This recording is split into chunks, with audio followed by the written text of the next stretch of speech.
गई बेटा? हो गई नानी।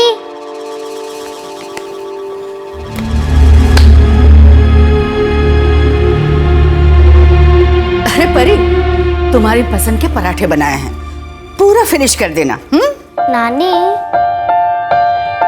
पापा कहाँ है? चलो चलो चलो, स्कूल के लिए देर हो रही है। हाँ, तुम्हारे नानू तुम्हारा इंतजार कर रहे हैं। चलो बेटा। Good, very good. अरे ये बता, तू शाम को क्या खाएगी? हाँ, मैं बना के रखूंगी। बोल, क्या खाना है? नानू, मेरे पापा कहाँ है और मम्मी को क्या हुआ था? आप दोनों कुछ बताते क्यों नहीं है? बेटा, कितने बात तो तुझे बता चुका हूँ। तेरी माँ बहुत बीमार रहती थी। जब तू 1 साल की थी ना, तो हम सबको छोड़ करके भगवान के पास चली गई। और पापा? तेरी माँ की मौत के बाद तेरे पापा बहुत परेशान रहने लगे थे और एक दिन वो भी अचानक कहीं चले गए, फिर कभी वापस नहीं आए। और ये आ गया परी का स्कूल। अब नानू को मिट्टी कौन देगा? परी। बाय नानू। बाय बेटा। अच्छा नानू, आपको पता है मैं आपसे और नानी से इतना सारा प्यार करती हूँ, और आपसे थोड़ा ज्यादा। लेकिन नानू, मुझे पता है आप मुझे सच नहीं बता रहे हैं ना? कोई बात नहीं, बाय बाय। बीती हुई बातों के दलदल में हम तुझे नहीं डाल सकते बेटा।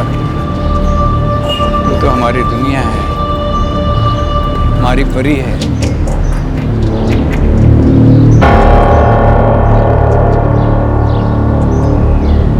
8 साल की परी अपने पापा से मिलना चाहती थी। वो जानती थी कि उसकी माँ की मौत हो चुकी है और उसके पापा कहीं चले गए हैं। वो ये भी जानती थी कि कहीं ना कहीं उसके नाना नानी उससे कुछ छिपा रहे हैं, लेकिन वो फिर भी हमेशा उनसे अपने पापा के बारे में पूछती रहती थी, ये सोचकर कि शायद किसी दिन उसे सही जवाब मिल जाएगा और वो अपने पापा से मिल पाएगी। और इसके लिए उसे ज्यादा इंतजार नहीं करना पड़ा।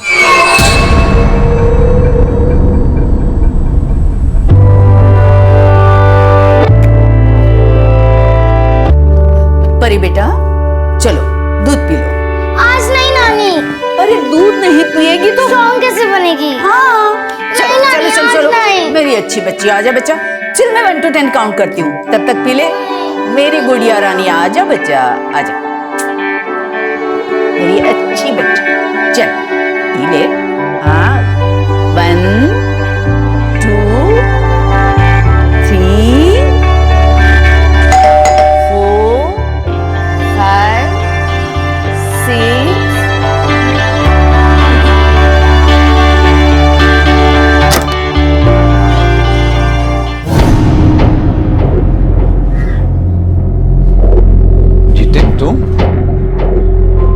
तुम यहाँ क्यों आए हो? जी वो, मैं यहाँ अपनी बेटी परी से मिलना है। 9 मेरी बेटी परी का है।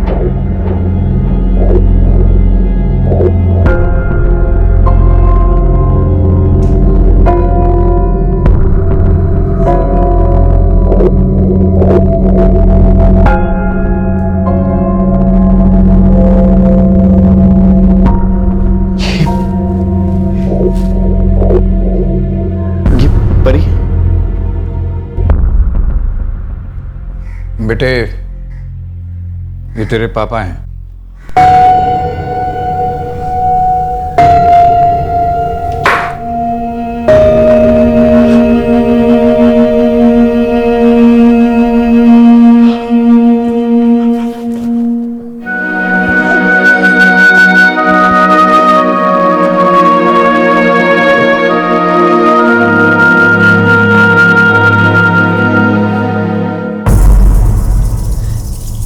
ये यहाँ क्यों आया है? गायत्री, मेरी भी समझ में कुछ नहीं आ रहा। आखिर ये चाहता क्या है? इसमें है तुम्हारी गुड़िया और उसका गुड्डा। और हाँ, ये रही तुम्हारी पेंसिल बॉक्स। कैसी लगी?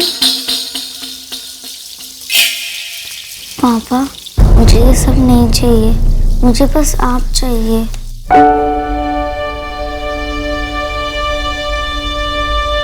I'm sorry.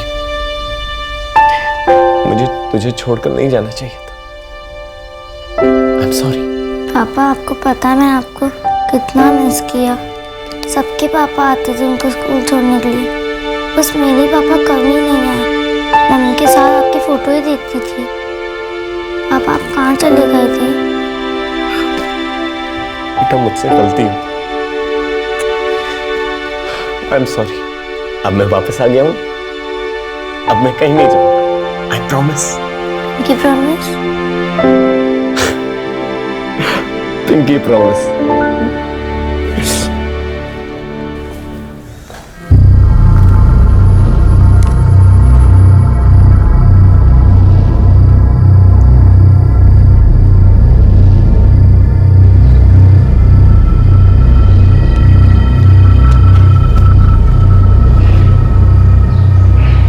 मेरा ही दिल जानता है मैं अपनी बेटी के बगैर इतने साल कैसे रहा। मैं उसे यहाँ से ले जाने नहीं आया हूँ, आप फिक्र मत कीजिए। लेकिन कम से कम कभी कभार मैं उसे मिलने तो आ सकता हूँ। मुझे नहीं लगता इस बात से आप लोगों को कोई प्रॉब्लम होगी। प्रॉब्लम तो जितनी देनी थी तुम पहले ही दे चुके हो, लेकिन हम नहीं चाहते कि हमारी परी को तुम्हारी वजह से आइंदा कोई प्रॉब्लम।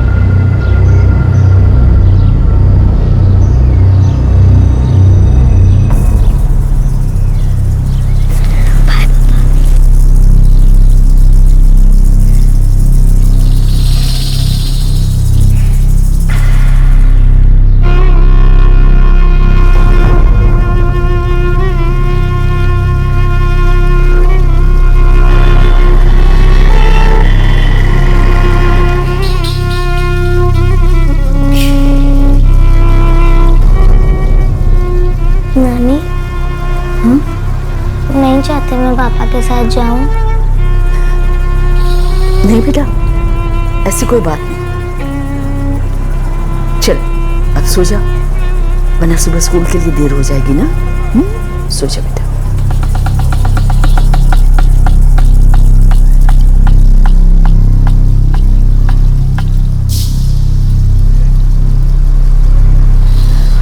लीजिए।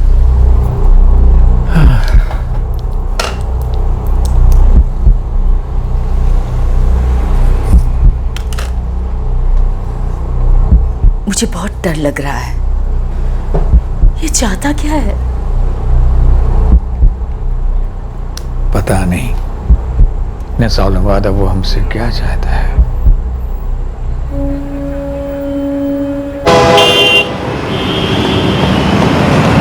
सुशांत तिवारी जी बोल रहे हैं? हाँ बोल रहा हूँ। आप कौन? जी मैं दिल्ली से पीएसआई विकास गुप्ता बोल रहा हूँ। हाँ कहिए। वो आपकी बेटी कावेरी के बारे में बात करनी थी। कावेरी? क्या हुआ कावेरी को? वो ठीक तो है ना? जी वो नहीं रही। क्या? उन्होंने आत्महत्या की, लेकिन हमको शक है कि उनका मर्डर किया गया है। आपको यहाँ दिल्ली आना पड़ेगा। क्या हुआ? किसका फोन था? कावेरी को क्या हुआ? बताइए क्या हुआ कावेरी को? कावेरी नहीं रही।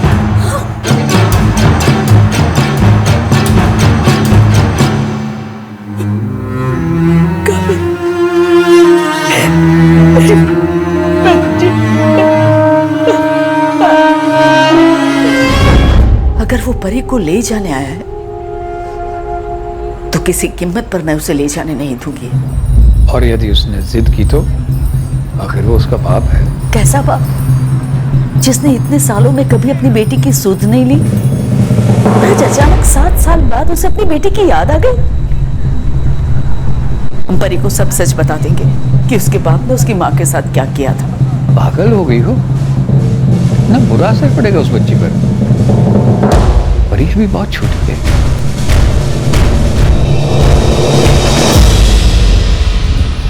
कहते हैं गुजरा हुआ वक्त अपने आप को दोहराता है। आज फिर से वही डर, वही चिंता परी के नाना नानी के सामने आकर खड़ी हुई थी। लेकिन वो अब भी उस अतीत पर पर्दा डालने की कोशिश कर रहे थे जिसका चेहरा शायद उस मासूम बच्ची के लिए बहुत ही डरावना था। परी की मां की मौत बहुत ही रहस्यमय स्थितियों में हुई थी और उसकी मां की मृत्यु के बाद उसके पिता जितेंद्र परी को छोड़कर चले गए थे। और अब जितेंद्र वापस आ गया था परी को अपने साथ ले जाने के लिए। परी के नाना नानी की चिंता बेवजह नहीं थी, लेकिन क्या वो परी की कस्टडी के लिए उसके पिता से लड़ सकते थे? सब बच्चे अपना अपना होमवर्क करके आना। और हाँ, फादर्स डे पे सब बच्चों को अपने अपने पापा के साथ क्लासरूम में 2 घंटे बिताने हैं, ठीक है? और सब अपने अपने पापा से कहना कि कोई बहाना ना करे।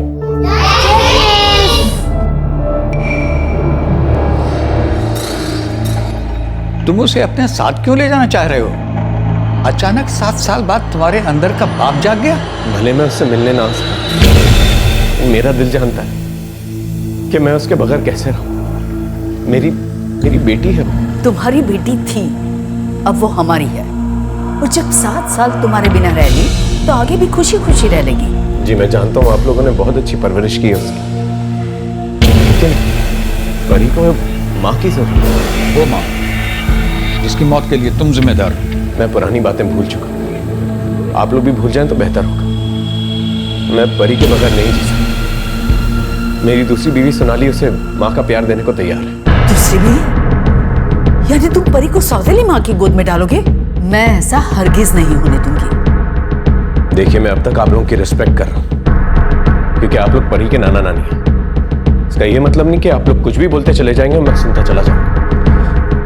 मैं परी को लेने आया हूं, और अगर आप लोगों ने रोकने की कोशिश की तो फिर मैं कोर्ट का दरवाजा खटखटाऊंगा। आप प्लीज मुझे गलत मत समझिए, मैं अपनी बेटी से बहुत प्यार करता हूं।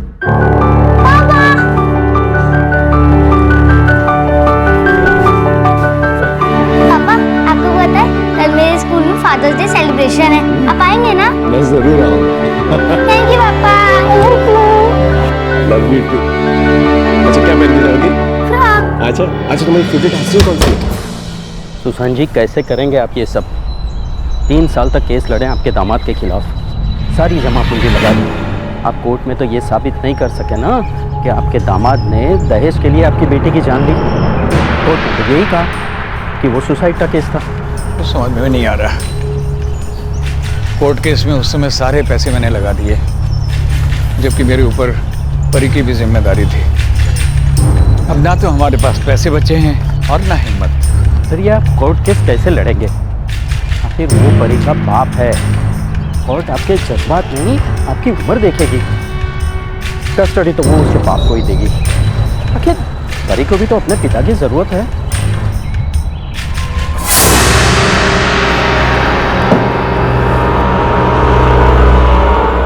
परी बेटा, तू वहां जाकर नानी को भूल तो नहीं जाएगी ना? नानी रोज फोन करेगी? हाँ नानी, प्रॉमिस? Pinky promise.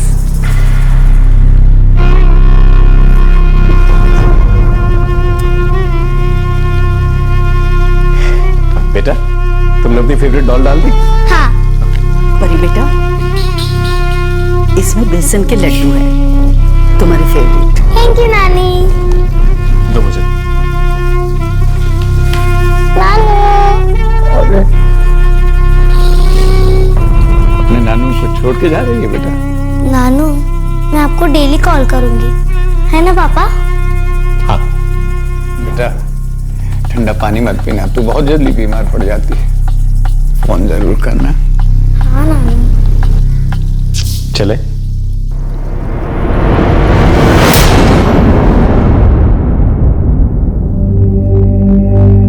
बहुत सारी चीजें हैं यहाँ पर, और वहाँ पर बहुत अच्छी ड्रेसेस हैं हमारे लिए, ये वो है।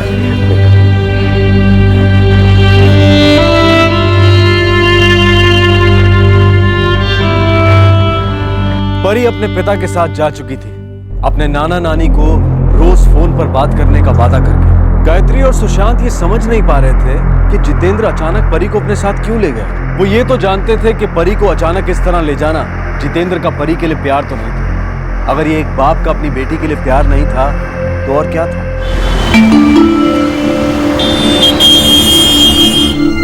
बेटा, ये तुम्हारी दादी है। नमस्ते दादी। और ये तुम्हारी नई माँ। नहीं माँ? हाँ, नई माँ। बेटा हम तुम्हें यहाँ पर एक बहुत बड़े स्कूल के अंदर एडमिशन दिलाएंगे, बहुत खुश रहोगी तुम यहाँ पर। चलो हाथ मुंह धो लो, ठीक है? सोनाली, परी को इसका कमरा दिखा दो।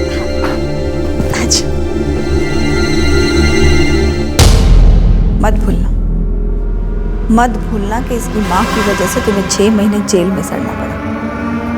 केस जीतने के लिए हमें घर तक बेचना पड़ा। ये सब कुछ इसकी माँ और इसके नाना नानी की वजह से हुआ।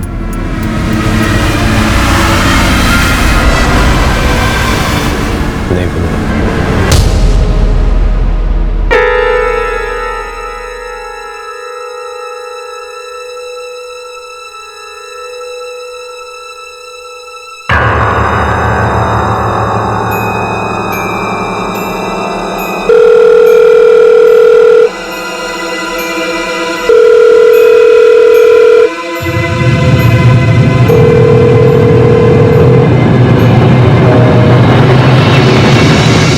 क्या हुआ?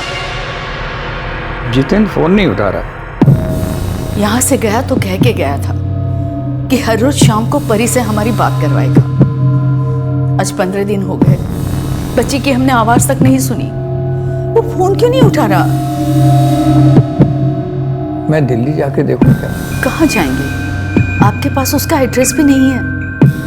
मैंने जितेंद्र से मांगा तो था, लेकिन वो टाल गया। आप एक काम कीजिए, आपका मोबाइल नंबर उसके पास है, आप पीसीओ से फोन लगाइए।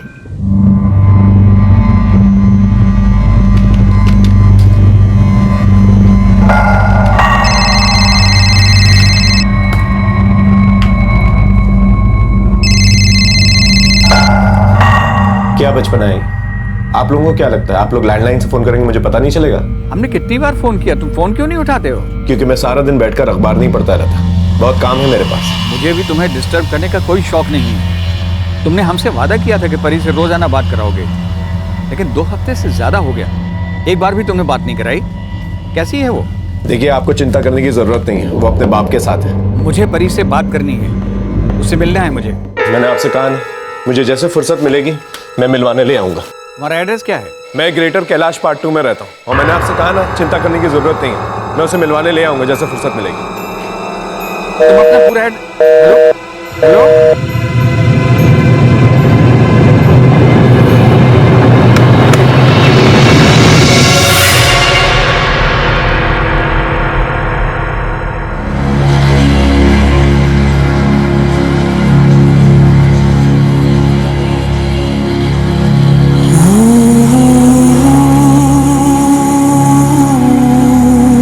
मैं कल ही दिल्ली जाऊंगा, सारा ग्रेटर कैलाश संभालूंगा।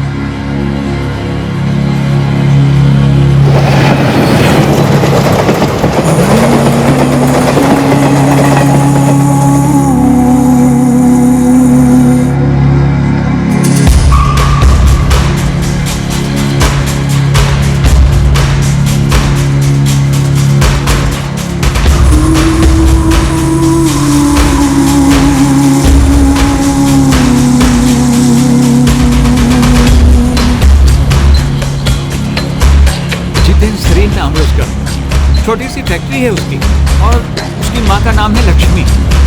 मेरे पास फोटो है एक उनका। ये जितेंद्र है और ये उसकी बेटी। ओ जी चाचा जी, इनको तो मैंने पहचाना नहीं, और वैसे भी ग्रेटर कैलाश कोई मुट्ठी भर का तो है नहीं। अब ऐसे में किसी को बिना पते के ढूंढ पाना मुश्किल है जी। सॉरी जी सॉरी।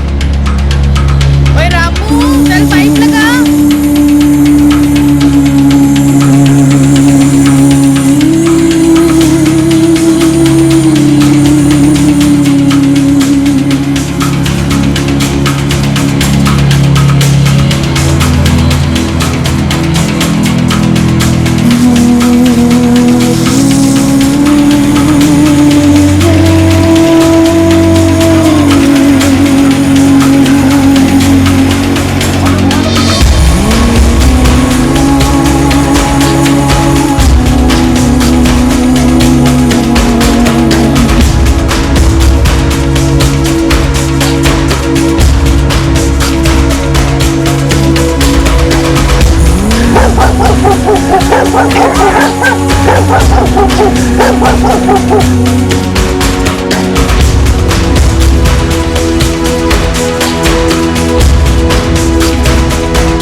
ऑलरेडी चेक कर लिया है।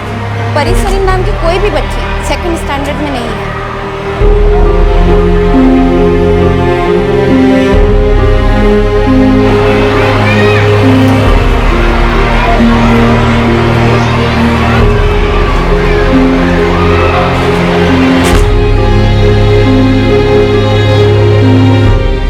सॉरी, यहाँ कोई परी नहीं।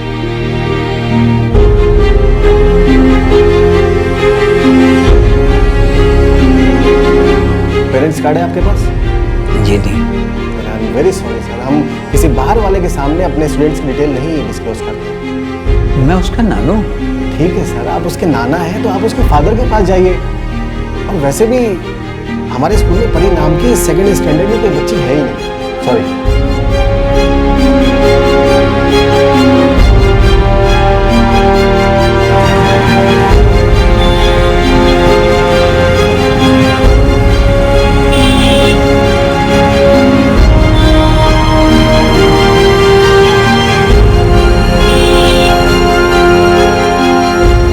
मैंने ग्रेटर कैलाश पार्ट 2 का चप्पा चप्पा छान मारा।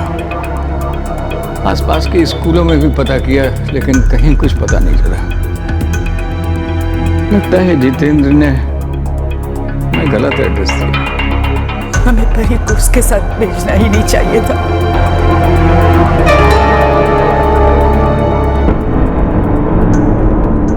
अरे तो ये सब तू बर्दाश्त क्यों कर रही है? छोड़ दे उसे, तलाक दे दे। ना तो उसे तेरी अहमियत पता है और ना ही परी से कुछ लेना देना। उसकी माँ तो खुलेआम कहती है कि उसे पोता चाहिए था। हमसे बहुत बड़ी गलती हो गई जो उस मक्कार से तेरी शादी करा दी, लेकिन इस गलती को आगे बढ़ाने से कोई फायदा नहीं। तलाक दे दे उसे।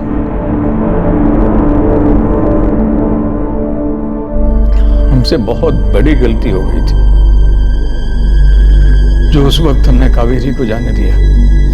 हमें उसकी बात नहीं माननी चाहिए थी, उसे रोक लेना चाहिए था। और सब कुछ जानते हुए भी हमने उस नन्ही सी जान को उसके साथ जाने दिया।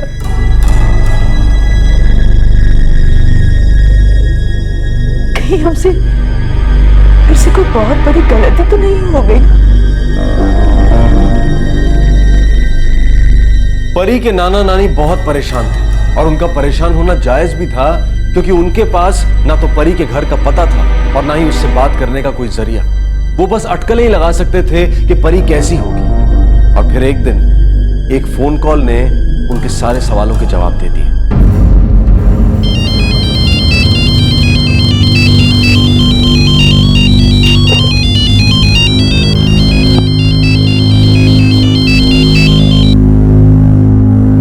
हेलो, सुशांत तिवारी जी। जी बोल रहा हूँ। आप कौन? जी मैं दिल्ली आरकेपुरम एरिया से पीआई रामकुमार चोपड़ा बोल रहा हूँ। सुशांत तिवारी बोल रहे हैं? जी मैं दिल्ली से पीएसआई विकास गुप्ता बोल रहा हूँ। वो आपकी बेटी कावेरी के बारे में बात कर रहे हैं। उन्होंने आत्महत्या की।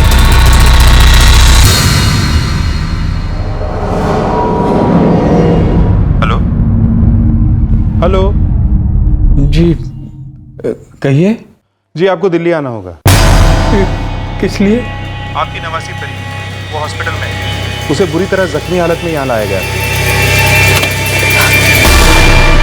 क्या हुआ? किसका फोन था? क्या कहा उसने? कही ना, क्या हुआ?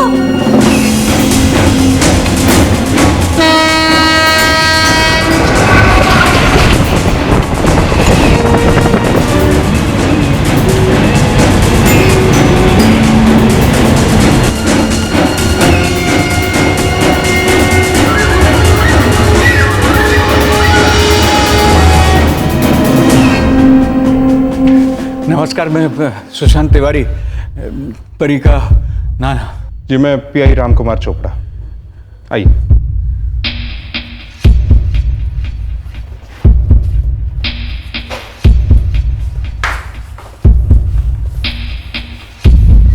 आइए। हाँ, ये आप हमें यहाँ क्यों ले आए हैं? मुर्दाघर में? आपने तो कहा था कि परी को चोट लगी है। आई एम रियली सॉरी, लेकिन इतनी बुरी खबर मैं आप लोगों को फोन पर नहीं देना चाहता।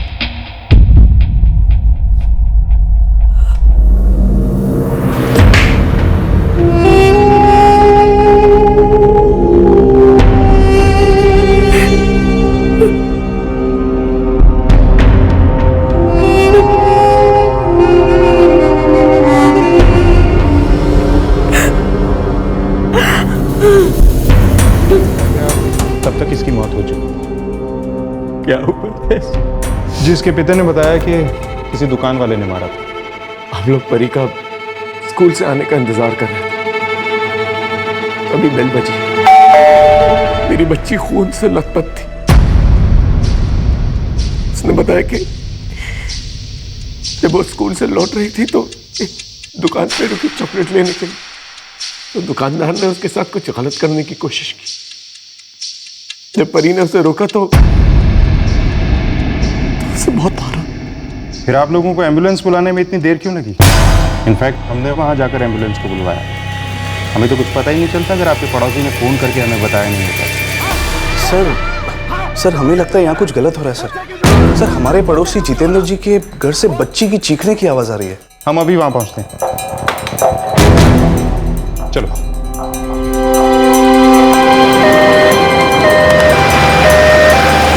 हम आरकेपुरम उसके घर पहुंचे। परी बेहोश थी। हमने एम्बुलेंस बुलाई और इसे हॉस्पिटल लेके आए, लेकिन तब तक इसकी मौत हो चुकी थी। आरकेपुरम? लेकिन उसने तो हमें बताया था कि वो ग्रेटर कैलाश में रहता है। 3 दिन तक ग्रेटर कैलाश की खाक चाहता रहा, परी को ढूंढता रहा।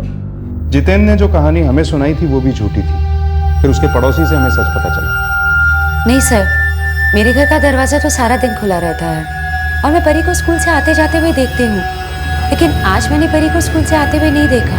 और वैसे भी अगर परी इस हालत में स्कूल से घर आती तो मेरी नहीं तो सोसाइटी में किसी न किसी की नजर तो जरूर पड़ती उस पर। सर वैसे घर में परी की चीखने की आवाज अक्सर सुनाई देती है। हाँ सर, और आज तो परी इतना चिल्ला रही थी मानो जैसे कोई उसे बहुत बुरी तरह मार रहा हो। तो सच बताओ, क्या किया था तुमने परी के साथ? साहब मैंने आपको सब कुछ सच सच ही बताया। हमने तुम्हारे पड़ोसियों से बात की थी, तुम्हारे एरिया की सारी दुकानों को भी चेक किया है, वहाँ ऐसा कुछ भी नहीं हुआ था। तुम बस कहानियां बना रहे हो। सच बोलो। साहब मेरा यकीन कीजिए, मैंने आपको जो कुछ भी बताया सच ही बताया। मैं अपनी बेटी से बहुत प्यार करता था साहब। मैं उसके बिना जी नहीं सकता था, इसलिए मैं उसे नाना नानी के घर से यहाँ लेके आया था। मेरी बेटी मुझे छोड़कर चली गई और आप मुझे डरा धमका रहे हैं। नहीं, वो परी को बिल्कुल प्यार नहीं करता था, सिर्फ दिखावा करता था। हम लोग समझ ही नहीं पाए कि वो 7 साल बाद परी को लेने क्यों आया। इस सवाल का जवाब उसकी पत्नी ने दिया। झूठ बोल रही है तुम। नहीं सर, सच में परी को किसी दुकान वाले ने ही मारा है। सच सच बता दो, वरना सच निकलवाने के और भी बहुत से तरीके आते हैं। वर्षा, ये ऐसे नहीं बताएंगी। नहीं सर, बताती हूँ, सब सच बताती हूँ। परी को किसी दुकान वाले ने नहीं मारा।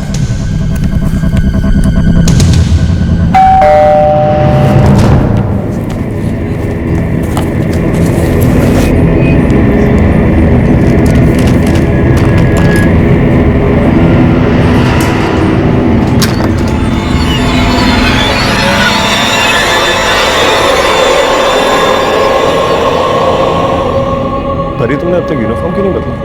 वो पापा मैं स्कूल से आके अपना होमवर्क कर रही थी ना, इसीलिए। झूठ बोल रही है।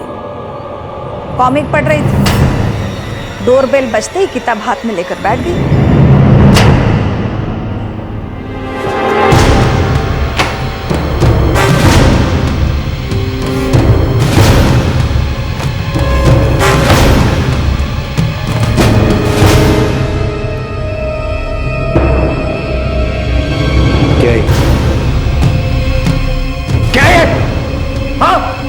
सॉरी पापा। झूठ बोला? हाँ, मुझसे झूठ बोलती है? मुझसे?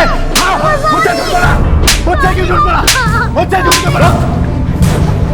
रहने दीजिए, छोड़िए ना, बच्ची है, कॉमिक ही तो पढ़ रही थी। तुम्हें बड़ा प्यार आ रहा है। हाँ, अगर बीच में आने की कोशिश की ना तो तुम्हें भी मार डालूंगा।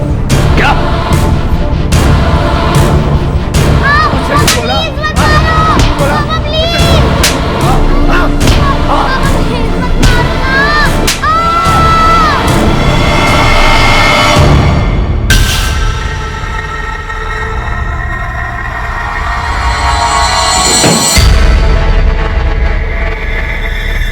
तुम्हारे सामने तुम्हारे पति ने एक मासूम बच्ची को मार डाला और तुमने उसे रोका भी नहीं?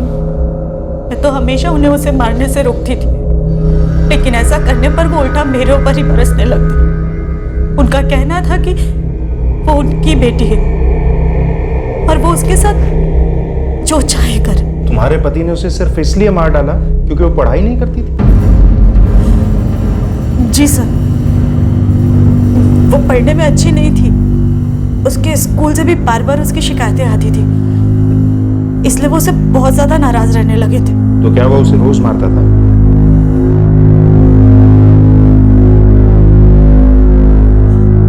अरे परी तो दूसरी क्लास में थी। कोई भी टीचर इतनी छोटी बच्ची की शिकायत कैसे कर सकता है? और परी पढ़ने में भी बहुत अच्छी थी। नहीं, वो झूठ बोल रहे हैं। पढ़ाई के मामले में परी की कोई शिकायत हो ही नहीं सकती।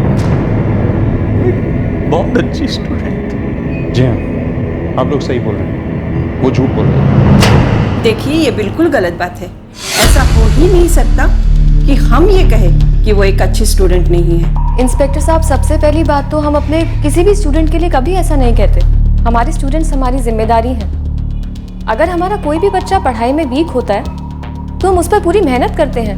और परी तो एक बहुत होनहार स्टूडेंट थी, हमेशा अपना होमवर्क टाइम पे करती थी, क्लास में बहुत अच्छा परफॉर्म करती थी वो। और सबसे ज़रूरी बात तो ये इंस्पेक्टर साहब कि हमने कभी भी परी के पापा से या उसके किसी भी घर वाले से उसकी कोई शिकायत नहीं की। बल्कि उसके पेरेंट्स कभी भी किसी भी पीटीएम में नहीं आए। उसके पेरेंट्स झूठ बोल रहे हैं सर। सर, जितेंद्र सरिन केस में एक प्रोग्रेस है। इसे 7 साल पहले भी पकड़ा गया था। पुलिस को यह शक था कि इसने अपनी पत्नी का मर्डर किया था। इसकी पत्नी कावेरी की लाश सीलिंग फैन से लटकी हुई मिली। सभी ने यह कहा था कि उसने फांसी लगा के हत्या की, लेकिन पुलिस को यह शक था कि यह आत्महत्या नहीं, यह मर्डर है। फिर कावेरी के माँ बाप भी यही कहते थे कि अक्सर जितेंद्र और उसकी माँ उसे दहेज के लिए परेशान किया करते। वो इस बात से भी नाराज थे कि उसने एक बेटी को जन्म दिया। सर, इन सब बातों की वजह से जितेंद्र 6 महीने जेल में बंद भी रहा था, पर कोर्ट को उसके खिलाफ कोई ठोस सबूत नहीं मिला और उसे बरी कर दिया गया। जितेंद्र 7 साल बाद परी को उसके नाना नानी के घर से क्यों लेकर आया? वो इंसान जिसने बेटी पैदा होने पर नाराजगी दिखाई थी, 7 साल तक उसकी सुध तक नहीं ली थी, फिर अचानक दूसरी शादी के 3 साल बाद वो परी को अपने साथ लेकर क्यों आया? कहीं जानबूझकर तो नहीं लेके आया था ताकि वो उसे मार सके? हमें कभी भी नहीं लगा कि वो किसी अच्छे इरादे से परी को लेने आए। हमने तो परी को इसलिए भेजा कि वो बच्ची अपने पापा के प्यार को तरस रही थी, पर उसने इसे मार डाला। हमने परी को कभी नहीं बताया कि इसकी माँ की मौत कैसे हुई। हम नहीं चाहते थे कि ये परेशान हो, अपने बाप से नफरत करे। वो इसी इरादे से परी को अपने साथ लेकर आया था ताकि मौका पाकर इसकी जान ले सके। मेरी सास लक्ष्मी देवी, वो हमेशा मेरे पति को भड़काती रहती थी कि कैसे परी के नाना नानी की वजह से उन्हें जेल जाना पड़ा। कोर्ट केस में इनका सब कुछ बिक गया, उनका घर भी। वो तो ये कहती थी कि परी सिर्फ उनके लिए एक श्राप है। उनका डर था कि एक ना एक दिन परी के नाना नानी उनके पैसे और जायदाद पर परी का हक मांगने के लिए आ खड़े होंगे। आराम से, जो मत मारे है ना, हटो।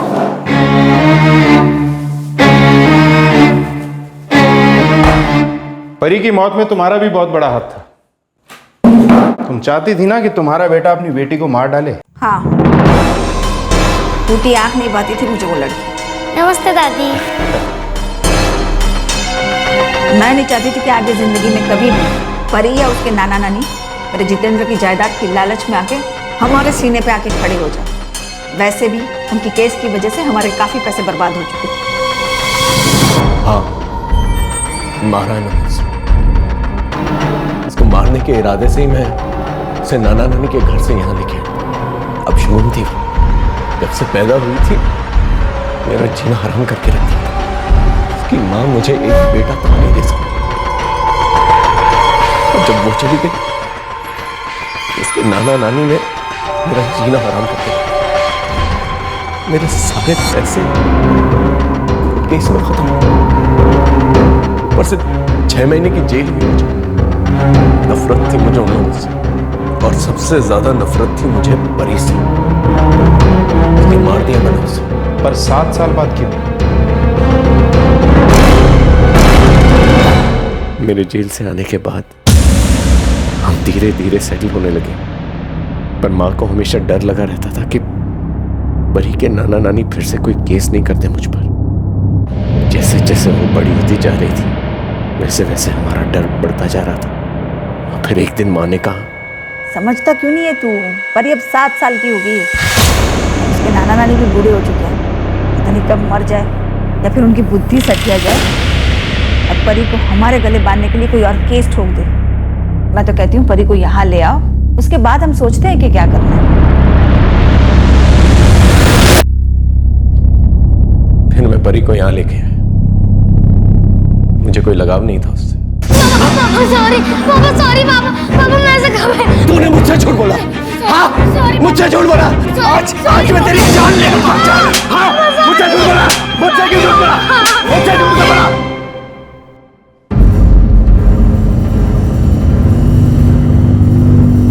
हम भला उसकी प्रॉपर्टी क्यों मांगते?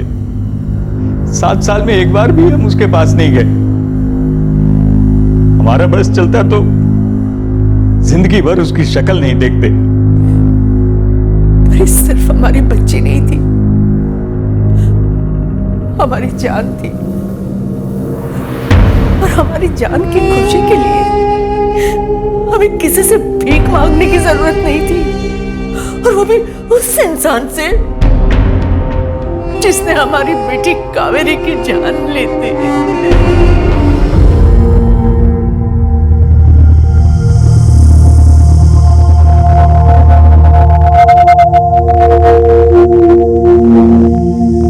हमसे गलती हुई, एक बार नहीं 2 बार। हमें कावेरी को नहीं जाने देना चाहिए था। हमें हमारी परी को भी नहीं जाने देना चाहिए।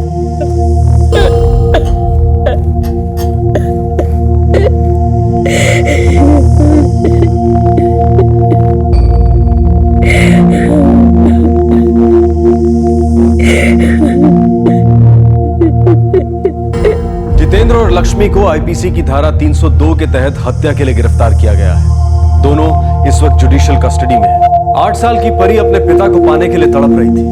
उस पिता को पाकर उसकी दुनिया पूरी हो गई थी, लेकिन उसे इस बात का अंदाजा भी नहीं था कि जिस इंसान के लिए वो अपने नाना नानी को छोड़कर आई है, वो उसे सिर्फ नुकसान पहुंचाने के इरादे से अपने साथ ले जा रहा था। जितेंद्र कावेरी को दहेज के लिए टॉर्चर कर रहा था। कावेरी ये बात अच्छी तरह से जानती थी कि उसका पति और उसकी सास बेटी होने की वजह से खुश नहीं थे। ऐसे में अगर कमजोर ना पड़ते हुए कावेरी अपने ससुराल ना जाने का कदम उठाती, तो आज उसकी और परी की जिंदगी कुछ और ही होती। कावेरी के पेरेंट्स पैसों की कमी की वजह से और परी की जिम्मेदारी की वजह से कावेरी की मौत का केस एक वक्त के बाद नहीं लड़ पाए थे, लेकिन इस बार उन्होंने पक्का इरादा कर लिया था कि वो किसी भी हाल में जितेंद्र और उसकी मां को सजा दिलवा कर ही रहेंगे। जितेंद्र पर उनकी बेटी कावेरी को मारने का शक था, लेकिन इस बार तो उसने उनकी नातिन की जान ली थी। हर औरत को यह समझने की जरूरत है कि शादी के नाम पर टॉर्चर करने वाला इंसान पति कहलाने के लायक नहीं है।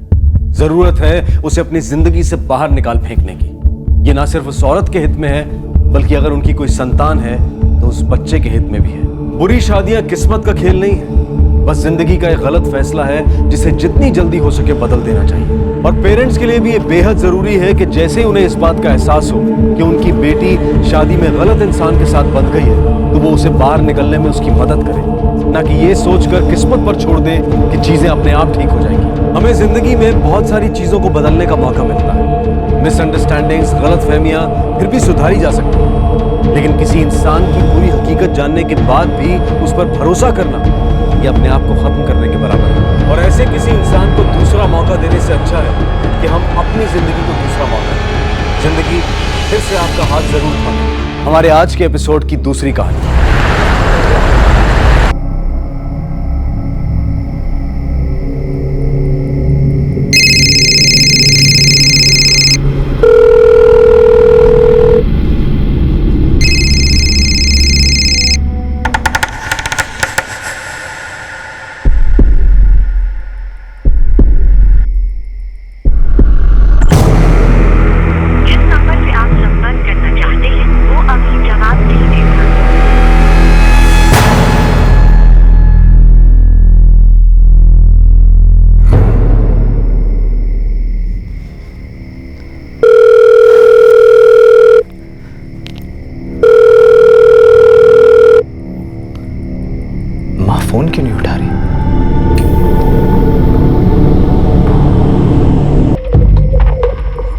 भी फोन नहीं उठा रही। सब लोग सो गए या अब तक घर ही नहीं लौटे।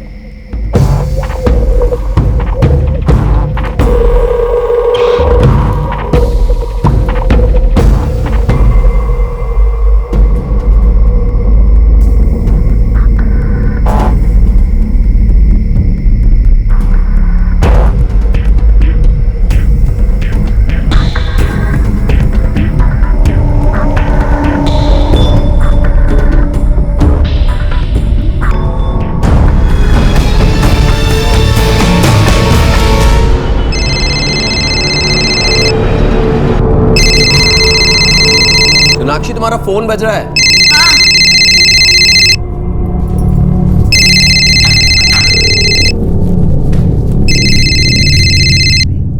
हेलो मुकुल भैया, कैसे हो? सोनाक्षी मैं तो ठीक हूँ, लेकिन माँ और कोमल को क्या हुआ है? कल रात से दोनों को फोन कर रहा हूँ, कोई फोन ही नहीं उठा रहा। पर मेरी तो कल शाम को ही बात हुई है उनसे। अरे वो कोमल की शादी की तैयारियां चल रही है ना, खूब जोरों शोरों से शॉपिंग चल रही है, थक के होंगे इसलिए नहीं उठाया। पर मैं जा रही हूँ ना आज, मैं जाकर बात करवाती हूँ आपकी। ठीक है। अच्छा सुनो, लेकिन तुम याद से बात करवाना। पक्का बात करवाऊंगी। क्या कह रहा था साला? क्या? मेरा मतलब है क्या कह रहे थे हमारे साले साहब? अरे वो भैया कल से फोन कर रहे हैं घर पे, किसी ने फोन नहीं उठाया, टेंशन में आ गई। साले की एक बात तो माननी पड़ेगी, प्यार बहुत करते हैं तुम लोगों से। सही कहा आपने। और पता है भैया सिर्फ 1 साल बड़े हैं मुझसे, लेकिन पापा के गुजर जाने के बाद उन्होंने कोमल या मुझे कभी भी की कमी महसूस नहीं होने दी। सारी जिम्मेदारियां खुद ही संभाली। आपने फिर बातों में लगा देना मुझे। अच्छा मैं लगा देता हूँ बातों में। अच्छा सुनो, मैं आपके साथ चलती हूँ, आगे जाकर बस ले लूँ। लेकिन जल्दी करो, मैं लेट नहीं हो सकता प्लीज। 5 मिनट प्लीज जल्दी करना। मुंबई में रह रहा मुकुल राजावत चिंतित था।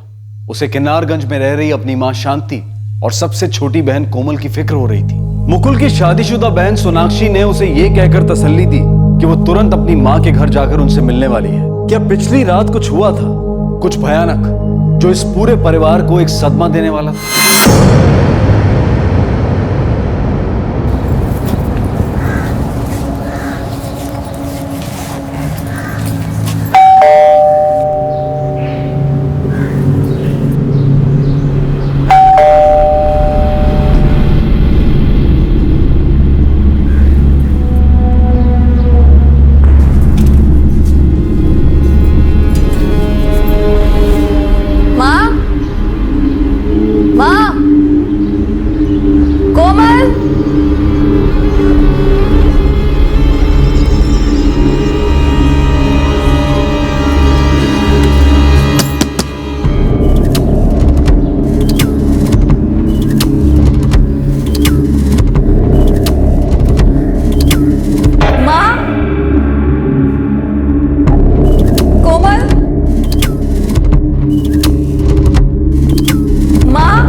इनके अलावा इस घर में और कौन रहता है? बस यही दोनों रहते थे। कोमल और मेरी वाइफ सोनाक्षी का एक बड़ा भाई है मुकुल, वो मुंबई में जॉब करता है, अभी निकल चुका है, फ्लाइट में होगा। सुबह मुकुल का फ़ोन आया था, वो कह रहा था कि कल रात से यहाँ पे कोई फ़ोन नहीं उठा रहा है। उसे काफ़ी फिक्र हो रही थी, इसलिए उसने सोनाक्षी से कहा था घर जाके दिखाने के लिए। सर, लॉकर में कुछ भी नहीं है। कुछ अंदाजा क्या क्या चोरी हुआ? सर मुझे ठीक से तो कुछ पता नहीं, लेकिन सोनाक्षी बता रही थी कि कल ही कोमल की शादी की शॉपिंग हुई थी। मुकुल ने यही कोई 2-3 लाख रुपए भेजे थे शॉपिंग के लिए। सोनाक्षी, सोनाक्षी बेटा, ये सब कैसे हो गया?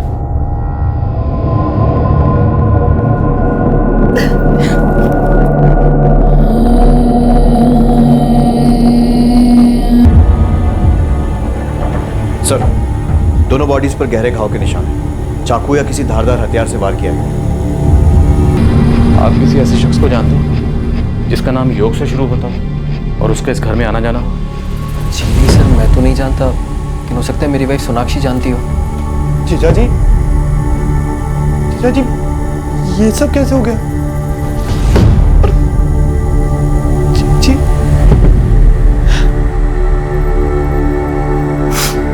दीवार पर खून से लिखा गया था योग। ऐसा लग रहा था कि मरने से पहले कोमल कातिल का नाम लिखने की कोशिश कर रही थी। पुलिस घर के सभी सदस्यों से पूछताछ कर रही थी, लेकिन जिस सदस्य ने यह भयानक मंजर सबसे पहले देखा था वो अभी तक उसी सदमे में था। सोनाक्षी, मैं समझ सकता हूँ इस वक्त आप पर क्या गुजर रही है, लेकिन असली कातिल तक पहुंचने के लिए हमारे लिए जानना जरूरी है कि यह सब क्यों हुआ। क्या आप लोगों का किसी से कोई झगड़ा था, कोई दुश्मनी? क्या लगता है आपको कौन हो सकता है जिसने आपकी माँ और बहन का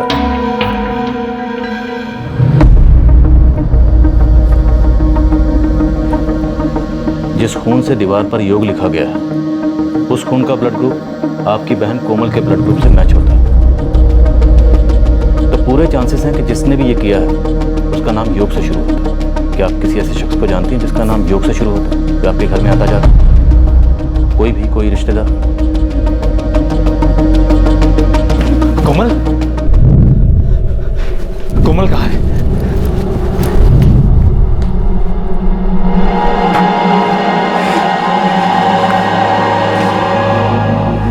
देखिए, अभी आप लाश को छू नहीं सकते, जांच चल रही है। चलिए। माँ,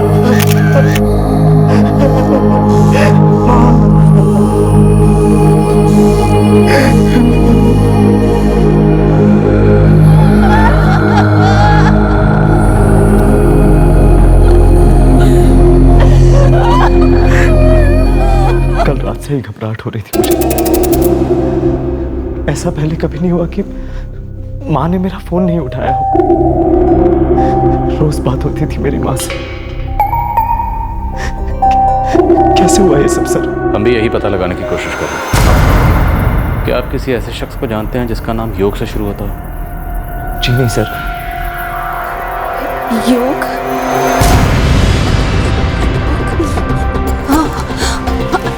योगेश, योगेश नाम था उसका, उसका नाम योगेश था।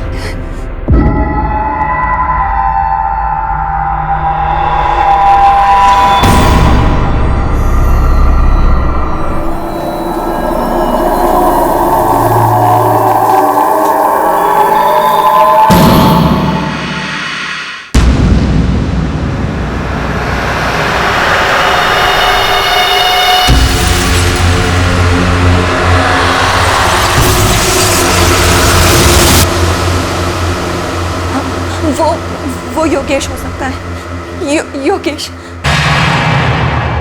हमें तुमसे कोई काम नहीं करवाना, अभी के अभी जाओ यहाँ से। हुआ क्या है? ऐसा क्या कर दिया मैंने? पूछते हुए शर्म नहीं आती?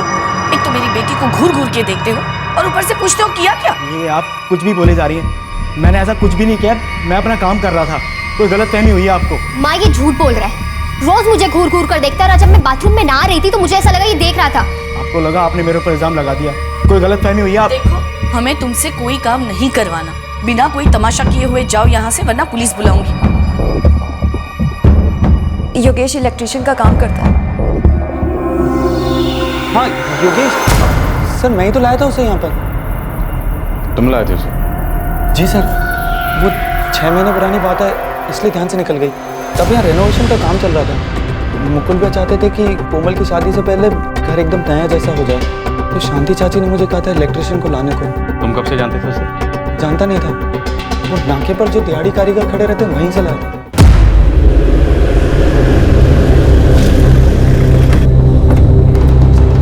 सर अभी तो कोई दिख नहीं रहा है, बाकी मिस्त्री, प्लम्बर, इलेक्ट्रिशियन सभी तरह के कारीगर यहीं जमा होते हैं, और यहीं मिला था योगेश मुझे।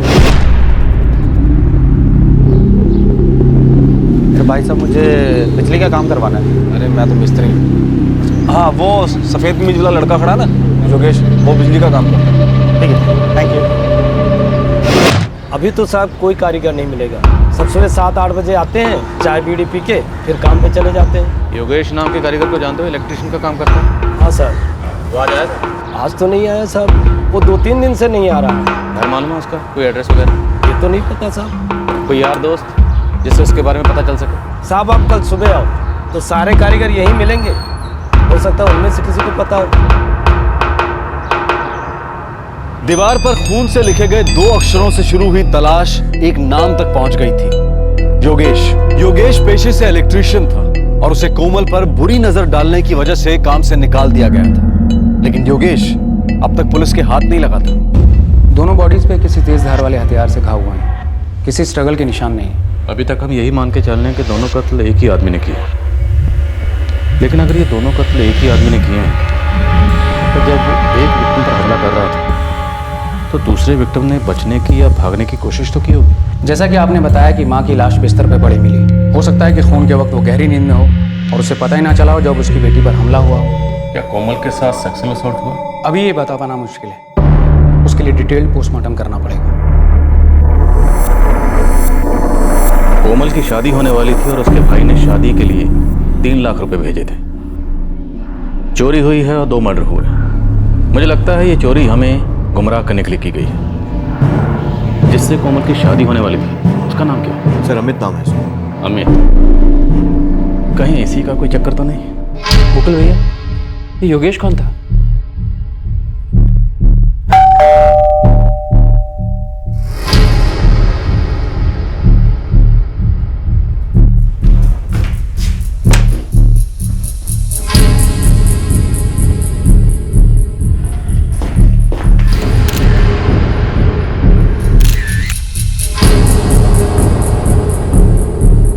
मेरी तो कुछ समझ में नहीं आता। आप कह रहे हैं आपने कल रात घर पे कई बार फोन किया लेकिन किसी ने फोन नहीं उठाया, जबकि कल रात ही मेरी कोमल से बात हुई थी। हाँ मैडम जी, कल कहाँ चलना है? कहाँ चलना है मतलब? कल मैं शॉपिंग के लिए जा रही हूँ। अरे चलो ना, क्यों इतना भाव खाती हो? अगर माँ को पता चल गया ना तो दोनों को डांट पड़ेगी, तुम्हें भी और मुझे भी। मैं तो परमिशन ले लेंगे, कोई चोरी थोड़ी ना कर रहा हूँ, अपनी मंगेतर के साथ जा रहा हूँ। अच्छा ठीक है, लेकिन कल नहीं परसों मिलते हैं, ठीक है? क्योंकि कल दीदी आ रही है। ठीक है मैडम जी, परसों ही चलते हैं। अच्छा कोमल, एक ज़रूरी बात करनी थी तुमसे। क्या? बात यह है, आई लव यू कोमल। पता है, अब सो जाओ, ठीक है? Good night. अरे मेरी भी बात हुई थी माँ से, कह रही थी कि मुकुल ने सारी जिम्मेदारियां तो संभाल ली, अब बस अपना घर भी बसा।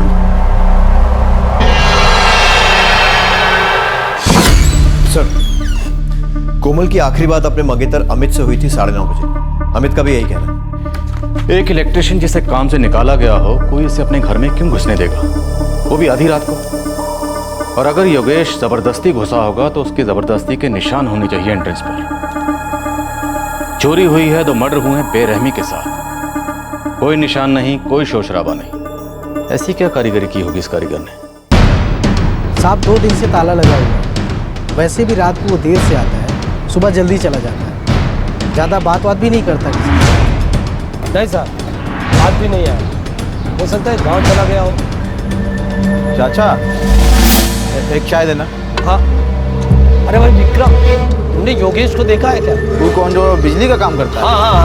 हाँ वही, देखा तुमने उसे? हाँ साहब, बस इतना पता है कि कुछ दिन पहले उसको कोई बड़ा काम मिल गया। उस दिन हमने उसको एक मोटरसाइकिल वाले से बात करते हुए देखा था। भाई इतने में नहीं मिलेगा, आप एक काम करो, 100 कम दो, वैसे ज़्यादा मैं नहीं दूंगा। लेकिन काम जल्दी हो जाना चाहिए। काम फटा हो जाएगा।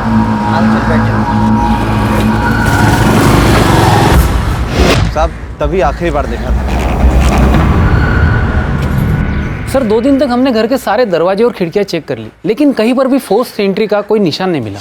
ऐसा कैसे हो सकता है? मुकुल का कहना है कि उसने अपनी बहन कोमल की शादी के लिए 3 लाख रुपए दिए थे और 3 लाख रुपए चोरी हो चुके हैं। इतनी बड़ी चोरी हुई है, 2 कत्ल हुए हैं, वो भी इतनी बेरहमी से, और कोई निशान नहीं। सर इतना मैं दावे के साथ कह सकता हूँ कि खूनी जबरदस्ती घर में नहीं घुसा। या तो घर का कोई दरवाजा खुला रह गया होगा या फिर घर के किसी मेंबर ने उन्हें घर में लिया होगा। कोई जबरदस्ती नहीं घुसा। अगर ये दोनों कत्ल योगेश ने किए हैं तो वो आदमी जिसकी कोमल पर बुरी नीयत थी, जो उसे परेशान करता था, तो उसे घर में दोबारा क्यों दाखिल होने दे? सर हो सकता है योगेश ने डुप्लीकेट चाबियां बनवाई अपने किसी कारीगर दोस्त की मदद से। या हो सकता है घर के ही किसी मेंबर ने उसे घर में दाखिल होने में मदद की।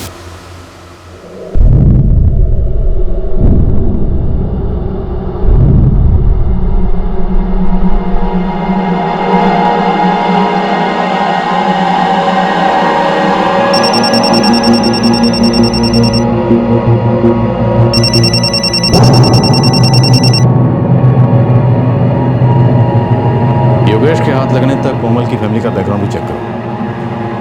हो सकता है कि फैमिली मैटर ही इस कत्ल की वजह रही। Okay sir. सतह पर जो दिखाई दे रहा था क्या वही सच था या फिर कुछ और गहरी परतें खुलनी अभी बाकी थी? क्या घर के अंदर ही कोई मनमुटाव था? और अगर था तो ऐसा भी क्या मनमुटाव जिसकी वजह से 2 हत्याएं हो गई? सबसे बड़ा सवाल यह था कि दोनों में से एक भी विक्टिम ने अपने आप को बचाने या मदद मांगने की कोशिश क्यों नहीं की थी? साहब अमित के बारे में पता लगाया, सीधा लड़का है, कभी किसी लफड़े में नाम नहीं है उसका। और ये कोमल, इसका अमित से पहले किसी दूसरे लड़के के साथ कुछ रिश्ता या अफेयर वगैरह कुछ? नहीं साहब, उसको पहले कभी किसी दूसरे लड़के के साथ नहीं देखा गया और उसके घर पर भी उसके रिश्तेदारों के अलावा किसी और का आना जाना नहीं।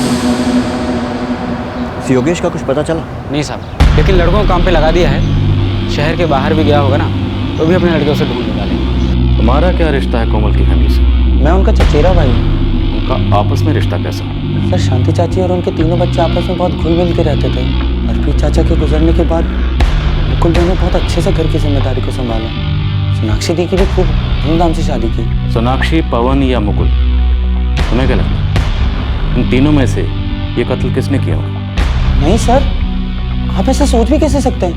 सोचना पड़ता है सोनू, सोचना पड़ता है। कत्ल की सुबह मुकुल अपनी बहन सोनाक्षी को फोन करके कहता है कि माँ फोन नहीं उठा रही, उसे फिक्र हो रही है, जरा जाकर देखो। और माँ और बहन की मौत की खबर मिलते ही वो 3 घंटे के अंदर अंदर खुद भी यहाँ आ जाते हैं। टिकट मिलने में कोई परेशानी नहीं होती। तुम्हें नहीं लगता ये सब मुकुल ने? सर ये क्या कह रहे हैं आप? मुकुल भी ऐसा क्यों करेंगे? यही पता लगाना।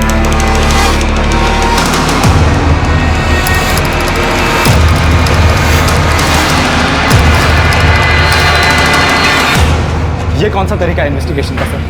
मेरी माँ और बहन की जान गई है और आप मुझ पर ही शक कर रहे हैं? आपको यही जानना है ना कि मेरी फ्लाइट की टिकट पहले से क्यों बुक थी?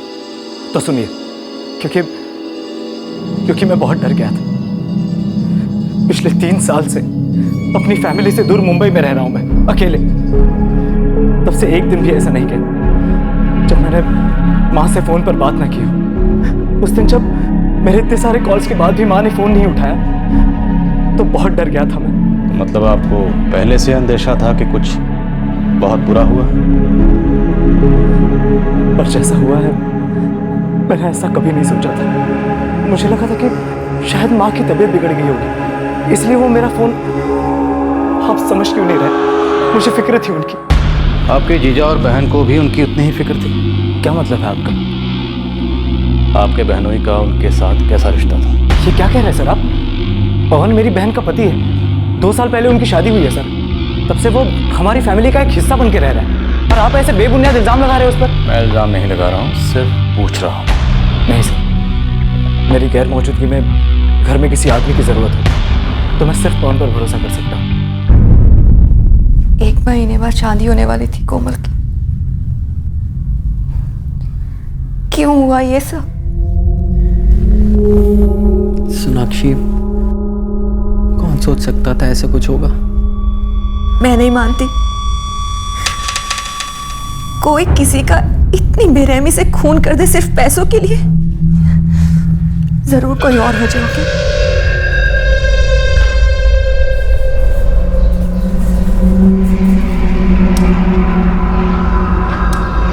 साहब नमस्ते। बोला था ना शहर के बाहर होगा तो भी ढूंढ निकालेंगे। आपका योगेश मिल गया साहब? हाँ, यही सांझी गांव के पास एक कोठी है, वहीं पे काम पे लगा।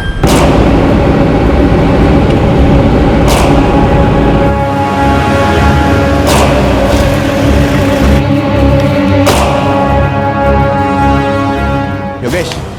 हाँ साहब, लेके आओ साहब। मुझे नहीं पकड़ लो साहब। साहब साहब साहब मैंने कुछ नहीं किया साहब, मैं एक मामूली सा कारीगर हूँ साहब, मैंने कुछ नहीं किया।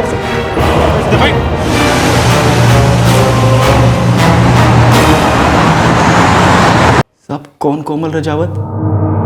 साहब मैं इस नाम की किसी लड़की को नहीं जानता साहब। ठीक है, मैं याद दिला देता हूँ। 6 महीने पहले तो एक घर में इलेक्ट्रिशियन के काम के लिए गया था।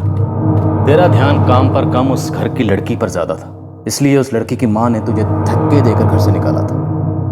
किनारगंज, कोठी नंबर 5 साहब, 5 याद आ गया साहब। याद आया? अब बोल, माँ बेटी को क्यों मारा? साहब ये आप क्या कह रहे हैं साहब? साहब अब याद आया मैंने क्या कहा? घर से निकाले जाने के बाद भी तुमने उस लड़की का पीछा नहीं छोड़ा, तू उसे फोन करके परेशान करता रहता। अब याद आया? सब याद आ गया साहब।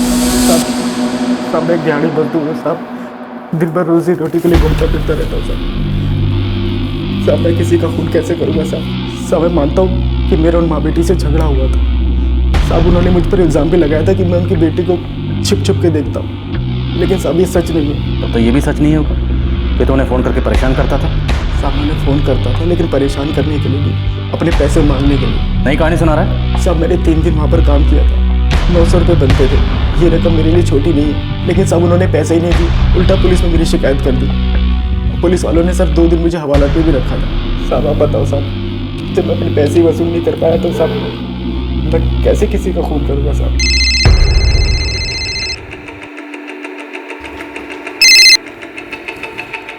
Yes doctor. बॉडी की डिटेल पोस्टमार्टम हो चुकी है। जब हमला हुआ तो विक्टिम ने शोर क्यों नहीं मचाया पता चल गया। क्या वजह थी? शांति रजावत की बॉडी में नींद की गोलियों के ट्रेसेस मिले। नींद की गोलियां? और उनकी बेटी कोमल की बॉडी से? नहीं, कोमल की बॉडी से स्लीपिंग पिल्स के ट्रेसेस नहीं मिले। और सेक्सुअल असॉल्ट? जी नहीं, कोमल के साथ कोई सेक्सुअल असॉल्ट भी नहीं हुआ। लेकिन हाँ, कोमल की पोस्टमार्टम रिपोर्ट से एक हैरान कर देने वाली बात जरूर सामने आई। क्या?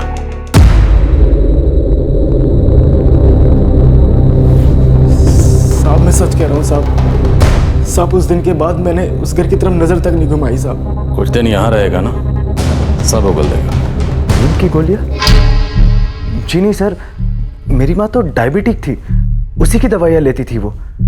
उन्हें नींद की तो कोई प्रॉब्लम कभी थी ही नहीं। नींद की गोली?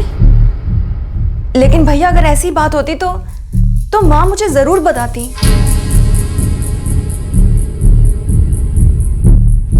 शांति जी नींद की गोलियां खाती थी, इस बात की खबर ना तो मुकुल को थी और ना ही सोनाक्षी को।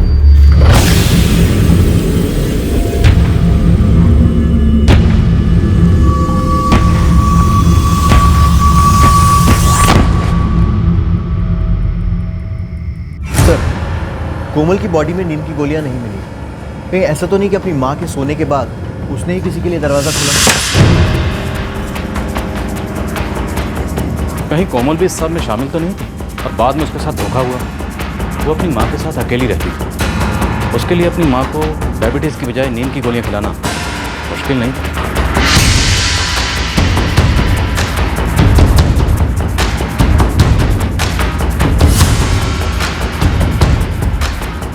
अगर इस थ्योरी पर चले तो किलर कोमल का कोई दोस्त हो सकता है या कोई पुराना आशिक।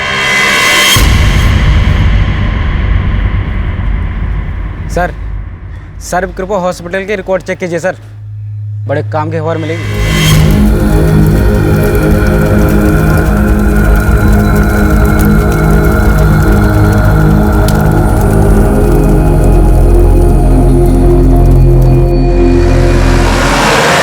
सर मैं तो पहले ही आपको सब कुछ बता चुका हूँ, अब और क्या जानना है? आज प्रार्थना रखी गई है चाची और कोमल के लिए और आप मुझे यहाँ ले आए। फिक्र मत करो, उनकी आत्मा को बहुत जल्द शांति मिलेगी। ये केस बहुत जल्दी सॉल्व हो जाएगा। तुम भी तो यही चाहते हो ना? जी सर। ओम दो शांति अंतरिक्ष शांति आपा शांति रोग दया शांति वरस्या शांति विश्वे देवा शांति शांति जो शांति श्यामा शांति रे। सोनू, कोमल का सगाई से पहले किसी के साथ अफेयर था, तुम्हें ये बात पता थी? नहीं सर, मेरा मतलब मुझे नहीं पता सर। सगाई के बाद भी कोमल का ये अफेयर चलता रहा। उसने अपने इस रिलेशनशिप को बरकरार रखा। सर ये क्या कह रहे हैं आप? और जहां तक मेरा अंदाजा है, उस रात कोमल के घर में वही आदमी घुसा था।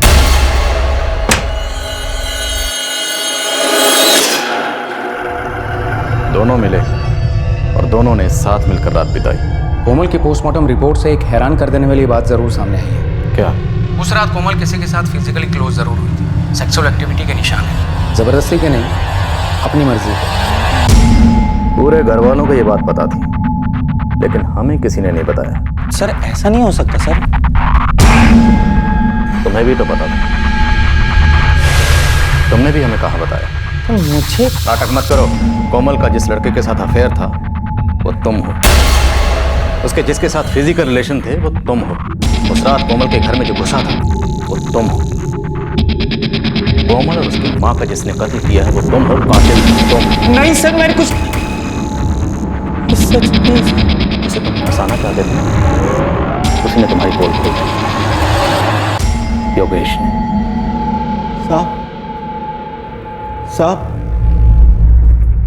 साहब मुझे बड़े साहब से कुछ बात करनी है।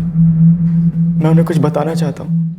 आ गई है तो चल, अब सीधा सीधा बोल दे कि तू घर में दाखिल कैसे हुआ।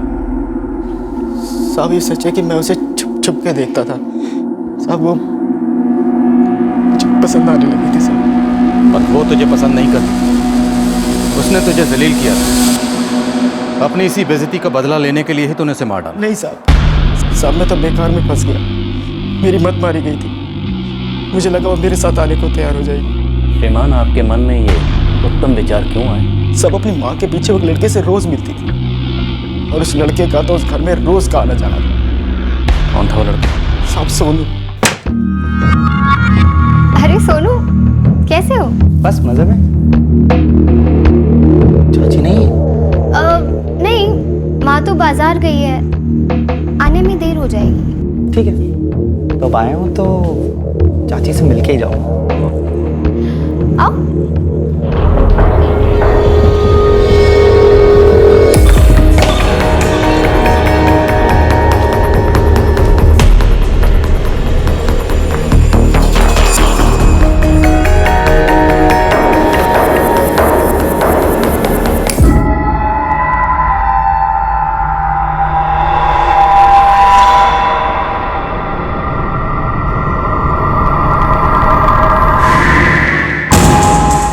तीन दिन काम किया था मैंने वहाँ पर और तीनों दिन देखा था दोनों को एक साथ बिस्तर में। साहब सोनू मुझे वहाँ लेकर गया था और साहब उसे ये भी पता था कि मुझे वहाँ से निकाल दिया गया था और पुलिस में दे दिया गया था। साहब उसी ने मुझे फंसाया होगा और उसी ने ये सब किया होगा। सर एक नंबर का झूठा है वो। आप उसकी बात का यकीन कैसे कर सकते हैं? यकीन तो मुझे इस बात पर भी नहीं आ रहा कि तुमने खुदकुशी करने की कोशिश की थी। 2 महीने पहले सर्वकृपा हॉस्पिटल में एडमिट थे ना तुम? ऐसी हाथ की नस काटी थी ना?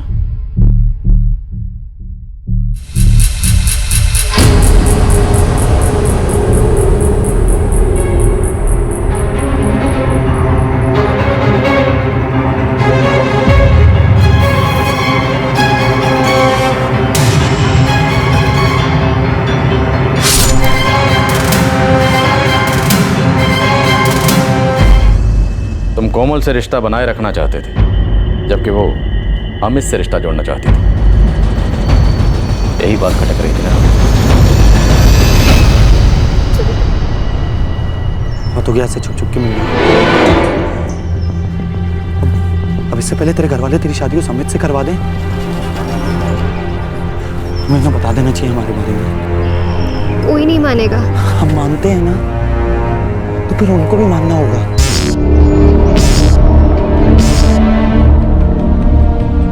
कोमल, ये सब सच है? मुकुल भी हम दोनों एक दूसरे से प्यार करते हैं और शादी करना चाहते हैं। बोलना कोमल, डर मत, मैं हूं ना। वो मैं सोनू से ही शादी करना चाहती हूँ। दिमाग खराब हो गया क्या तेरा?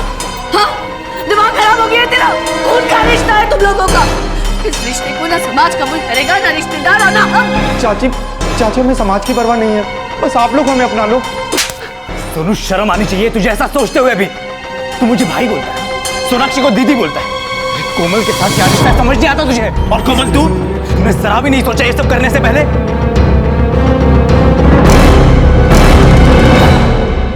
हमें कस्में दिलाई गई थी कि अब हम एक दूसरे से कोई रिश्ता नहीं रखेंगे। कोमल भी घर वालों की बातों में आ गई थी। वो डर गई थी। उसे लगने लगा कि कहीं उसने कोई पाप तो नहीं कर दिया। एक दिन तो उसने भी मुझे कह दिया कि अब हमें ये रिश्ता खत्म कर देना चाहिए। उस दिन मैं टूट गया था। कोमल मेरी जिंदगी थी। मैंने सोचा उसे छोड़ने से अच्छा मैं ये दुनिया ही छोड़ दूंगा।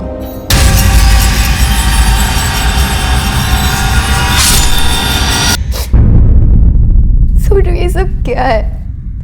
तुमने क्यों किया ऐसे? तेरे बिना जी के क्या करूंगा? हाँ, इस बार नाकाम हो, कोई बात नहीं। दोबारा हाथ गर्दन पे चाकू रखो। प्लीज ऐसी बातें मत करो प्लीज। तो फिर चल जाओ मेरे पास। फिर कभी ऐसी बातें नहीं करूंगा। तो ऐसा नहीं हो सकता। प्लीज समझने की कोशिश करो, मेरी शादी तय हो चुकी है।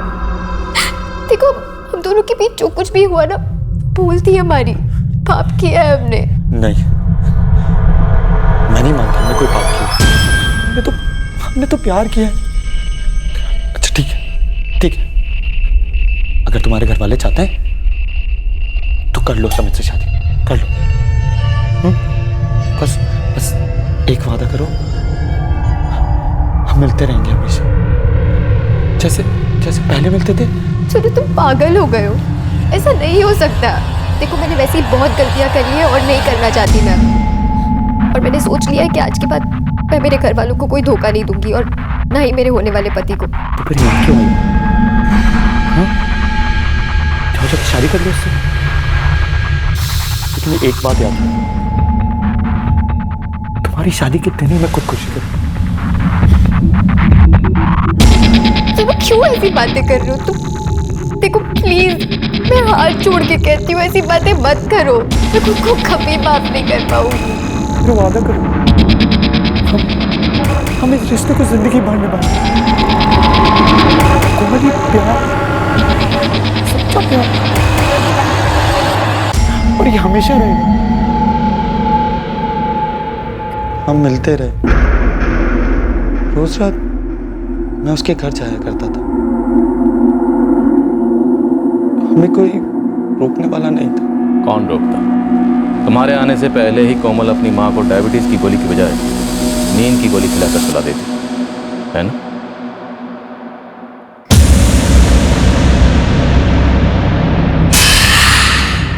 उस रात भी तुम रोज की तरह घर में दाखिल हुए।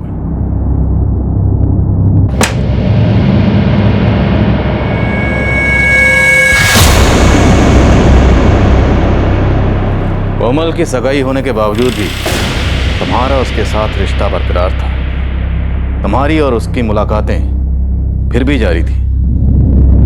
सब कुछ तुम्हारी मर्जी के मुताबिक हो रहा था। फिर तुमने कोमल को क्यों मारा?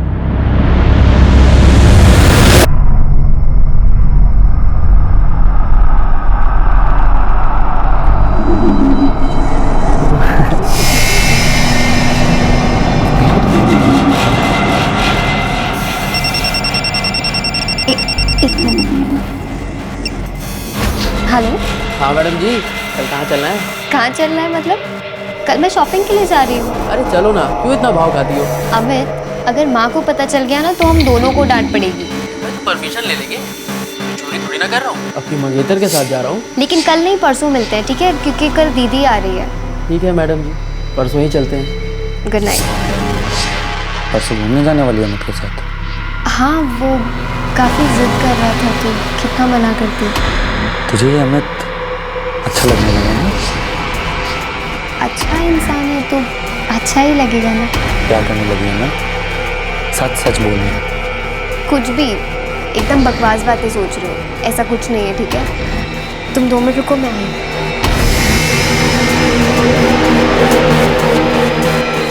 कोमल मेरे साथ सिर्फ इसलिए थी क्योंकि उसको डर था कि अगर वो मुझे छोड़ देगी तो मैं फिर से मरने निकल पड़ूंगा। लेकिन सच तो ये था कि मुझे अपने दिल से निकाल चुकी थी। वो उस अमित को चाहने लगी थी। मुझे डर बैठ गया था कि अगर अभी से ये हालत, एक बार शादी हो गई तो कोमल भी मेरे बारे में सोचना छोड़ देगी। मैं जीऊं या मरूं इससे उसको कोई फर्क नहीं पड़ेगा। बस मैंने तय कर लिया था, अगर कोमल मेरी नहीं है तो मैं उसे किसी और की भी नहीं होने दूंगा। एक हफ्ते से मेरे दिमाग में यही बात हो रही थी, चाकू उसके घर में चुरा कर बस उस दिन मन बना लिया अमित के साथ घूमने जाएगी। नहीं, ये मैं नहीं होने दूंगा। सोनू, डरा दिया तुमने मुझे। डरने की कोई बात नहीं कोमल। तुम्हारे हाथ में क्या? कोमल, मैं तुम्हें अमित की नहीं होने दे सकता। सोनू प्लीज, देखो ये सब बातें वापस मत करो। क्यों? सच कहा नहीं जाता ना तुझसे, लेकिन मैं जानता हूँ सच क्या है। तू मेरे साथ सिर्फ इसलिए है ताकि मैं खुदकुशी ना कर लूं। दया आती ना तेरे को मेरे ऊपर? हाँ? सॉरी कोमल, लेकिन मैं तेरे को किसी और के साथ जाते हुए नहीं देख सकता। सोनू नहीं।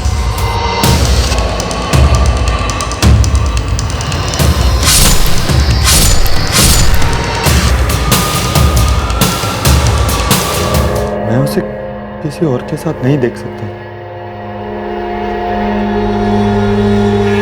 उससे बहुत प्यार करता था। प्यार करने वाले जान देते हैं, लेते नहीं हैं।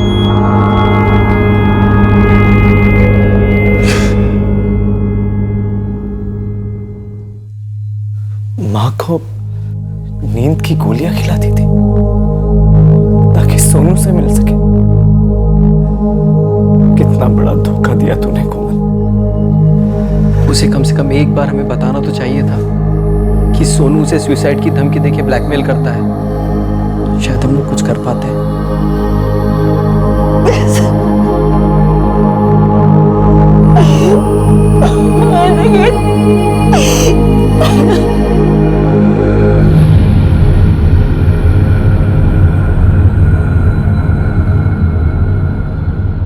योगेश को रिहा कर दिया गया है। उसका इस डबल मर्डर में कोई इन्वॉल्वमेंट नहीं था। योगेश का कोमल को गलत नजर से देखना, कोमल का योगेश को जलील करना, उसके खिलाफ पुलिस कंप्लेंट लिखवाना, सोनू इस सब का फायदा उठाना चाहता था ताकि अपने किए अपराध को वो योगेश के सर पर मर सके। सोनू पर आईपीसी की धारा 302 के तहत कोमल और उसकी मां की हत्या के लिए चार्जेस लगाए गए। वो फिलहाल पुलिस की हिरासत में है। सोनू और कोमल जानते थे कि उनका यह रिश्ता उनके परिवारों को मंजूर नहीं होगा, लेकिन फिर भी उन दोनों ने अपने आप को रोका नहीं। कोमल आखिरकार अपने परिवार के लिए इस रिश्ते को खत्म करने को तैयार हो गई थी, लेकिन तब तक सोनू के लिए यह प्यार उसका ऑब्सेशन बन चुका था। कोमल सोनू की जिद और जुनून के आगे अपने आप को लाचार महसूस करने लगी थी, लेकिन कोमल जिस दो धारी तलवार पर चल रही थी उसका अंत सिर्फ तबाही हो सकता था, और वही हुआ। ना सिर्फ कोमल को बल्कि बेकसूर और अपनी बेटी की हरकतों से अनजान उसकी मां को भी अपनी जान गंवानी पड़ी। ऑब्सेशन और धोखे की तलवार पर टिके इस तरह के रिलेशंस इंसान को सिर्फ बर्बादी की ओर धकेलते हैं, और शायद ऐसे रिश्तों के भंवर में फंसे हुए लोग भी इस बात को अच्छी तरह से जानते हैं कि आज नहीं तो कल ये रिश्ता खत्म होने ही वाला है। ऐसे हालात में बेहतर यही है कि वक्त रहते इंसान सतर्क होकर अपने जज्बात को काबू में रखकर अपने कदम पीछे हटा ले और अपनी जिंदगी को एक नई दिशा की तरफ मोड़ने की कोशिश करें। आपसे फिर मुलाकात होगी क्राइम पेट्रोल सतर्क में एक और नए केस के साथ। तब तक अपना ख्याल रखें, सुरक्षित रहें और याद रखें, सही वक्त सही कदम, सतर्क रहें। जय हिंद। इस तरह के और भी एपिसोड देखने के लिए हमारे चैनल को सब्सक्राइब करें और बेल आइकन दबाना ना भूलें।